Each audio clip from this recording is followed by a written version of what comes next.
Chapter 11. Finally, Warble shrugs and says, I guess a gun and gun rack would look kind of out of place in this little beauty after all, and anyway, Mary. Mary breathes a sigh of relief and says, seemingly nonchalantly, Yes, I think you're right, dear. Looking out the window and rolling her eyes, she adds, You have such good taste about these things. Are you ready for your next lesson in Southern speech patterns, conundrums, and anomalies, my dear Miss Mary? Warble asks his wife as they near Westwego, the hometown of his friend H.R. Brooks. Mary has been daydreaming about her begonias. Warble's inquiry jerks her out of her muse like Bullwinkle being yanked off stage with the shepherd's staff that the seemingly kind-hearted and possibly even somewhat effeminate, based on his voice more than anything else, although that shouldn't be held against him, as it is indubitably a hereditary and not a chosen manner of speaking, Flying Squirrel Rocky. Imagine a creature with such a high voice being named Rocky, of all things, wields so expertly. Southern speech patterns? What on earth are you talking about, Warble? Mary asks evenly. The idiosyncrasies of the vanquished hordes at the bottom half of the nation's map, Miss Mary. That is, the subject of which I speak so eloquently, if I do say so myself, since nobody else will. Credit must be given where credit is due, by hook or by warble. Go on then, Mr. Eloquence, Mary responds flatly. Remember, Miss Mary, that you need to get in the habit of calling me Colonel, lest you slip whilst we're amongst our genteel compatriots and call me by my given name or Sugar Pie Honey Bunch or some other such term of endearment which you can barely suppress yourself from and which is your wont. Mary's jaw starts to drop, but she catches it in mid-fall, clamps her mouth shut, and sighs heavily. I want to suppress you, she mumbles under her breath, and then turns her head toward Warble and adds sarcastically, Colonel. Warble glances over at his wife, a little startled at the vehemence in her voice. All he had heard her say was Colonel. He furrows his brow, shakes his head, and proceeds with his supposedly edifying ramblings. Don't ever say press or push while we're in the South, Mary. Instead, say mash. Anytime you would normally say the former, replace it with the latter. For example, if we're in an elevator, you might ask me, Colonel, will you ask that man to mash 13? To which I'll reply, Certainly, Miss Mary.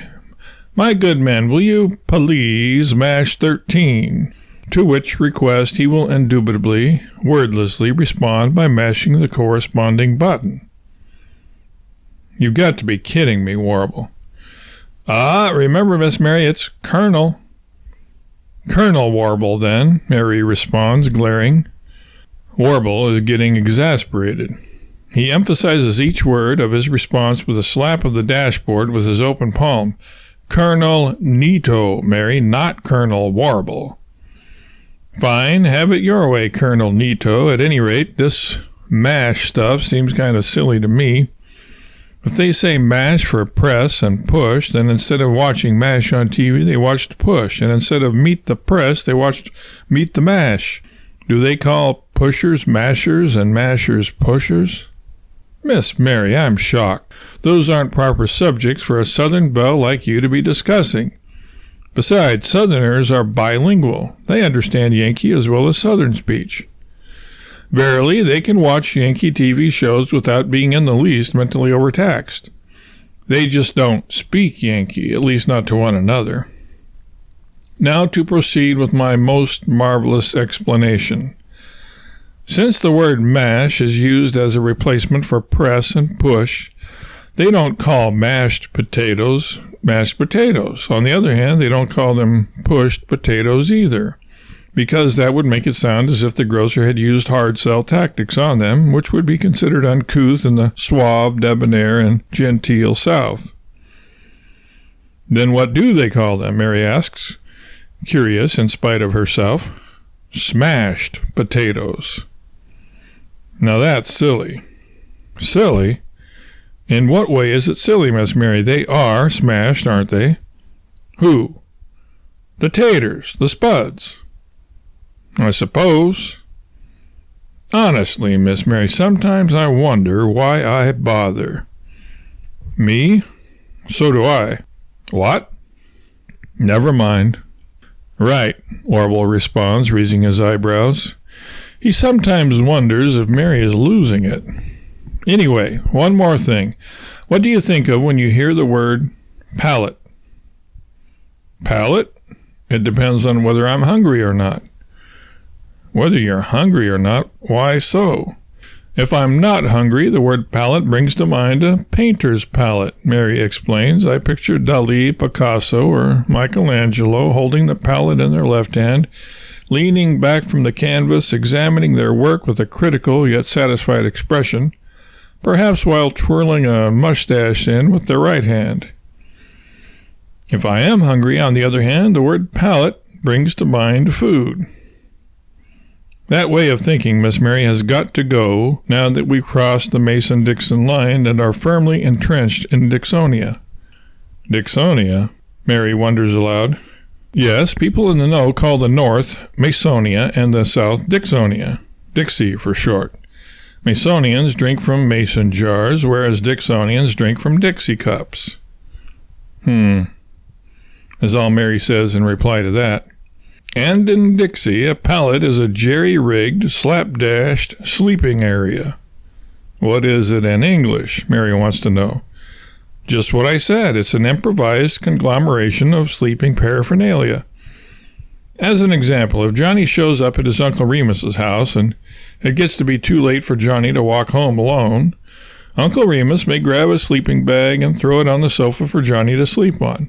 Or he might simply take an extra pair of blankets and drop them on the floor, one for Johnny to sleep on and the other one for him to sleep under, in some semi-out-of-the-way place where Johnny won't get stepped on by Uncle when Uncle inevitably gets up in the middle of the night due to being oversaturated from generous helpings of moonshine liquor with which he washes his cornbread and grits down. So, if the Brooks don't happen to have a spare bedroom, and say they're going to put a pallet on the floor for us, don't get offended thinking that they are intimating we look like a couple of lift trucks or something. It just means they're going to put some blankets down on the floor for us. Why didn't you just say so? I did. Weren't you listening, Miss Mary? And by the way, speaking about sleeping accoutrements, don't be surprised if they call a pillow a pillar. And if they do, don't think that they're referring in any way, shape, or form to Greco-Roman architecture. Why would I? Why would you what? Colonel. Mary begins to clarify her inquiry, but is interrupted by Warble. Here we are, Mary, 157 Riverside Avenue in West Wego, Louisiana. The home of the first, last, only, and best H.R. Brooks, my old buddy and pal.